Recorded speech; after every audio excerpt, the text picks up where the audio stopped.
by this point in the biology playlist, you're probably wondering a very natural question. How is gender determined in an organism? And it's not an obvious answer because throughout the animal kingdom, it's actually determined in different ways. In some creatures, especially some types of reptiles, it's environmental. Environmental, not all reptiles, but certain cases of it. It could be maybe the temperature in which the embryo develops will dictate whether it turns into a male or a female, or other environmental factors. And in other types of animals, especially mammals, of which we are one example, it's a genetic basis. It's a genetic basis. And so your next question is, hey Sal, so let me write this down. In mammals, it's genetic. It's genetic. So like, hey, maybe there are different alleles, a male or a female allele. Then you're like, hey, there's so many different characteristics that make that differentiate a man from a woman. Maybe it would have to be a whole set of genes that have to work together. And to some degree, your second answer would be more correct. So let me just draw it's not even more than just a set of genes. It's actually whole chromosomes determine it. So let me draw a nucleus. That's going to be my nucleus, and this is going to be the nucleus for a man. So 22 of the pairs of chromosomes are just regular non-sex determining chromosomes. So I could just do, that's one of the homologous 2, 4, 6, 8, 10, 12, 14. I can just keep going, and you eventually have 22 pairs. So these 22 pairs right there, they're called autosomal. And those are just our standard pairs of chromosomes that code for different things. Each of these right here is a homologous pair. Homologous. Which we learned before. You get one from each of your parents. They don't necessarily code for the same thing, for the same versions of the genes, but they code for the same genes. If eye color is on this gene, it's also on that gene. And the other gene, the homologous pair, you might have different versions of eye color on either one. That determines what you display. But these are just kind of the standard genes that have nothing to do with our gender. And then you have these two other special chromosomes. I'll do this one. It'll be a long brown one, and then I'll do a short blue one. And the first thing you'll notice is that they don't look homologous. How could they code for the same thing when the blue one's short and the brown one's long? And that's true. They aren't homologous. And these we'll call our sex-determining chromosomes. Sex-determining chromosomes. And the long one right here, it's been the convention is to call that the X chromosome. Let me scroll down a little bit. And the blue one right there, for that as the Y chromosome. And to figure out whether something is a male or a female, it's a pretty simple system. If you got a Y chromosome, you are a male. So let me write that down. So this nucleus that I drew just here, obviously you could have a whole broader cell all around here. This is the nucleus for a man.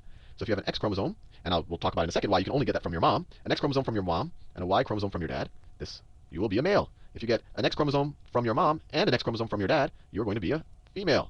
And so we can actually even draw a Punnett square. There's almost a trivially easy Punnett square, but it kind of shows what all the different possibilities are. So let's say this is your mom's genotype for her sex-determining chromosome. She's got 2 X's. That's what makes her your mom and not your dad. And then your dad has an X and a Y chromosome. I should do a capital. And has a Y chromosome. We could do a Punnett square. What are all the different combinations of offspring? Well, your mom could give this X chromosome, and in conjunction with this X chromosome from your dad, this would produce a female. Your mom could give this other X chromosome with that X chromosome. That would be a female as well. Or, well, your mom's always going to be donating an X chromosome, and then your dad is going to donate either the X or the Y. So in this case, it'll be the Y chromosome. So these would be female, and those would be male, and it works out nicely that half are female and half are male. But a very interesting and somewhat ironic fact might pop out of you when you see this. What determines whether someone is, or who determines whether someone is, whether their offspring are male or female? Is it the mom or the dad? Well, the mom always donates an X chromosome. So in no way does a mom, what the haploid genetic makeup of the mom's egg, of the gamete from the female, in no way does that determine the gender of the offspring. It's all determined by whether, let's say these are all let me just draw a bunch of, dad's got a lot of sperm, and they're all racing towards the egg, and some of them have an X chromosome in them, and some of them have a Y chromosome in them, and obviously they have others. And obviously the one, if this guy up here wins the race, or maybe I should say this girl, if she wins the race, then the fertilized egg will develop into a female. If this sperm wins the race, then the fertilized egg will develop into a male. So the reason why I said it's ironic is throughout history, and probably the most famous example of this is Henry VIII. Henry VIII. You have these, it's not just the case with kings, it's probably true because most of our civilization is male dominated, that you've had these men who are obsessed with producing a male heir to kind of take over the family name, and in the case of Henry VIII, take over a country. And they become very disappointed, and they tend to blame their wives when the wives keep producing females. But it's all their fault. Henry VIII, the most famous case was with Anne Boleyn. She's I'm not an expert here, but the general notion is that, look, he became upset with her that she wasn't producing a male heir, and then he found a reason to get her essentially decapitated, even though it was all his fault. His fault. He was maybe producing a lot more sperm that looked like that than was looking like this. He eventually does produce a male heir, so he was, and if we assume that it was his child, then obviously he was producing some of these, but for the most part it was all Henry VIII's fault. So that's why I say there's a little bit of irony here, is that the people doing the blame are the people to blame for the lack of a male heir. Now, one question that might immediately pop up in your head is, Sal, is everything on these chromosomes related to just our, maybe sex-determining traits, or are there other stuff on them? And so let me draw some chromosomes. So let's say that's an X chromosome, and this is a Y chromosome. Now the X chromosome, it does code for a lot more things, although it is kind of famously gene poor. It codes for on the order of 1,500 genes.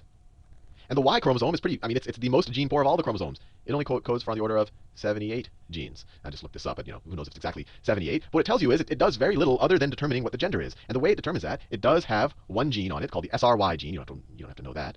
SRY, that plays a role in the development of testes, or the male sexual organ. So if you have this around, this gene right here can start coding for things that will eventually lead to the development of the testicles. And if you don't have that around, that won't happen, so you'll end up with a female. And I'm making gross oversimplifications here. But everything I've dealt with so far is this clearly plays a role in determining sex. But you do have other traits on these genes. For example, And the famous cases all deal with specific disorders. So, for example, color blindness, the genes or the mutations, I should say. So the mutations that cause color blindness, red-green color blindness, which I did in green, which is maybe a little bit maybe inappropriate. Color blindness and also hemophilia.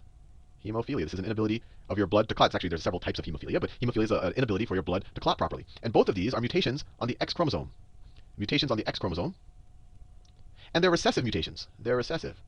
So what does that mean? It means both of your X chromosomes have to have, let's take the case for hemophilia, both of your X chromosomes have to have the hemophilia mutation in order for you to show the phenotype of having hemophilia. So for example, if there's a woman, and let's say this is her genotype. She has one regular X chromosome, and then she has one X chromosome that has the, I'll put a little superscript there for hemophilia. She has the hemophilia mutation. She's just going to be a carrier. Her phenotype right here, her phenotype is going to be no hemophilia. No hemophilia. She'll have no problem clotting her blood. The only way that a woman could be a hemophiliac is if she gets two versions of this, because this is a recessive mutation. Two versions. Now this individual will have hemophilia. Now men, they only have one X chromosome. They only have one X chromosome. So for a man to exhibit hemophilia, to have this phenotype, he just needs it only on the one X chromosome he has. So, and then the other one's a Y chromosome. So this man will have hemophilia.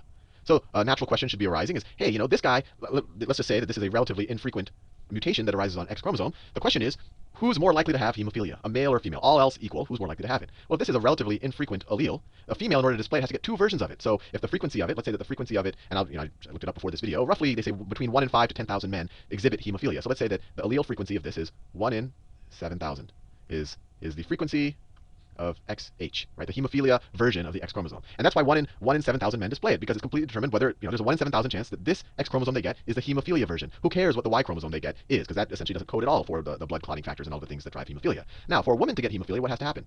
She has to have two X chromosomes with a mutation. Well, the probability of each of them having the mutation is 1 in 7,000. So the probability of her having hemophilia is 1 in 7,000 times 1 in 7,000, or that's 1 in, 49 million.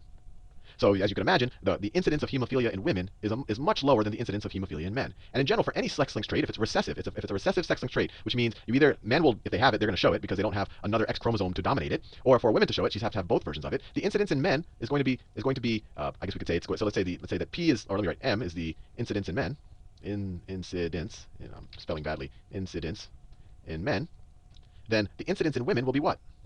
You could view this as the allele frequency of that mutation on the X chromosome. So women have to get two versions of it. So the woman's frequency is m squared. And you might say, hey, that looks like a bigger number, I'm squaring it. But you have to remember that these numbers, the frequency is less than 1. So in the case of hemophilia, that was 1 in 7,000. So if you square 1 in 7,000, you get 1 in 49 million. Anyway, hopefully you found that interesting, and now you know how we all become men and women, and even better, you know whom to blame when some of these, I guess, male-focused parents are having trouble getting their son.